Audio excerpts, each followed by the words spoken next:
எல்லோரும் பெருமாளுடைய அந்த சன்னதி கதவை திறந்து பாக்குறாங்க. பெருமாள் சிரித்தபடி நின்றார். ஆனா பெருமாளுடைய திருமார்பில் இருக்கக்கூடிய அந்த வக்ஷஸ்தலத்தில் இருக்கக்கூடிய திருமகளை காணோம். எல்லாரும் பதறி போறாங்க.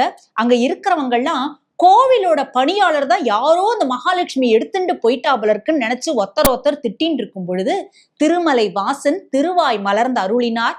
அனந்தாழ்வானின் தோட்டத்தில் திருமகள் இருக்கிறாள். அதனால திருமகளோட அனந்தாழ்வானையும் சேர்த்து அழைத்து கொண்டு வாருங்கள்னு இந்த திருமலை வாசன் திருவாய் மலர அர்ச்சகர்கள்லாம் மாலை மரியாதையோட அனந்தாழ்வான் தோட்டத்துக்கு போய் நடந்ததெல்லாம் சொல்ல அனந்தாழ்வான் பதறி போய் அந்த இளவரசியான தாயாரின் திருவடி காலில் விழுந்து கதறினாராம். அப்போ அந்த இளவரசியாக இருக்கக்கூடிய அந்த உலக அரசி அனந்தாழ்வானை பார்த்து சொன்னாலாம், நாங்க ரொம்ப விருப்பப்பட்டுதான் அனந்தாழ்வானை உன்னுடைய தோட்டத்துக்கு வந்தோம். எப்படி கிருஷ்ணன் யசோதையால அந்த தாம்பு கயிற்றால கட்டப்பட்டு தாமோதரன் அப்படின்னு பேரை வாங்கிட்டு அந்த தாம்பு கயிற்றால் கட்டப்பட்ட அடையாளத்தை இன்னும் தன்னுடைய இடுப்பில் தாங்கி கொண்டு இருக்கிறானோ, அப்படி இந்த உலகத்துக்கெல்லாம் என்ன தெரியணும் தெரியுமா? நீர்தான் என்னுடைய அப்பான்னு தெரியணும்.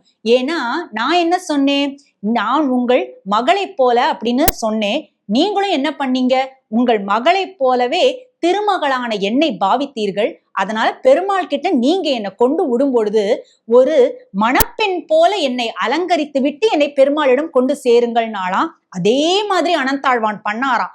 தானே திருமகள் என்ன பண்ணார், விருப்பப்பட்ட அனந்தாழ்வானை தன்னுடைய தந்தையாக தேர்ந்தெடுத்தாள்.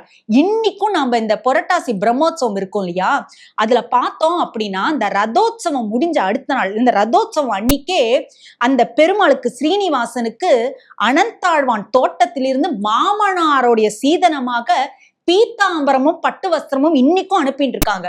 என்ன காரணம் அப்படின்னா, அந்த திருமகளையே தன்னுடைய மகளாக அனந்தாழ்வான் பாவித்தாரோ இல்லையோ, ஆனால் அந்த திருமகள் என்ன பண்ணா, இவ்வளவு சிரத்தையா புஷ்ப கைங்கரியம் பண்ணக்கூடியவர் தான் என்னுடைய தந்தையாக இருக்க வேண்டும் என்று தேர்வு செய்து அனந்தாழ்வானின் தோட்டத்தில் இருந்து அந்த சம்பக மரத்தில் வேற கட்டுண்டு நமக்கெல்லாம் பக்தியால் கட்டுண்டவள் நான் அப்படிங்கிறத ப்ரூவ் பண்ணிட்டு இருக்கா.